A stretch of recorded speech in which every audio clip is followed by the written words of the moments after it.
இருக்கிறேன். முடியும் என்றால் முயற்சி செய், முடியாது என்றால் பயிற்சி செய். இதற்கு சிறந்த உதாரணம் இவ்விடமே. மலையை பார்த்து மலைத்து விடாதே, மலை மீது ஏறி நின்றாலும் மலையும் உன் கால் அடியில்தான் என்று கற்றுத்தந்த ஆசான்களே, இடத்திற்கு தக்கவாறு சூழ்நிலைக்கு ஏற்றவாறு அச்சமின்றி செயல்படும் எங்கள் கமாண்டோ வீரர்களே, அனைவருக்கும் என் மாலை வணக்கம். இதோ என் உரை அல்ல, என் உரையாடல்.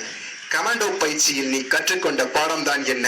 ஆயுதங்களை கையாளுவது எப்படி, போர் தந்திரம், கூர் நோக்கும் நெறிமுறை, தூரத்தை நிர்ணயித்தல், camouflage, ambush, stalking, stout, section formation, conventional signs, northing points, night navigation, BDDS, terrorism, fire fighting, disaster management, முதல் உதவி, நீச்சல் பயிற்சி, கராத்தே பயிற்சி, கிராமகா பயிற்சி, சிலம்பம், இதுபோல் பல விஷயங்களை நான் கற்றுக்கொண்டேன். கமாண்டோ வீரர்களாகிய உங்களுக்கு ஏதேனும் சிறப்பம்சங்கள் உள்ளதா?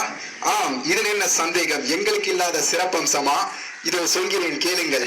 தோல்வியிலும் விடாமுயற்சி, துன்பத்திலும் துணிவு, கோபத்திலும் பொறுமை, சகிப்புத்தன்மை, எவ்வித தடைகளையும் தாக்கும் திறன், புத்தி கூர்மை, துரித முடிவு, ஆயத்தப்படுத்துதல், கருத்தை உள்வாங்கிக் கொள்ளுதல், கருத்தை வெளிப்படுத்துதல், சூழலுடன் தன்னை இணைத்துக் கொள்ளுதல்.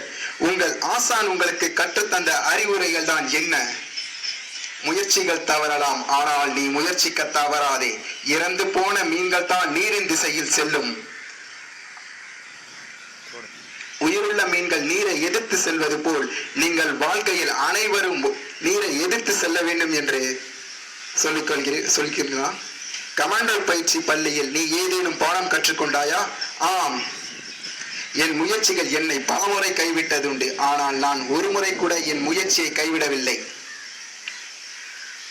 பயிற்சியின் போது கடுமையாகவும் உதவியின் போது மிகவும் பணிவோடும் நடந்து கொண்ட எங்களது ஆசிரியர்கள், மேலும் எங்களுக்கு இருக்க இருப்பிடம், சுகாதாரமான உணவு, வேண்டிய மருத்துவ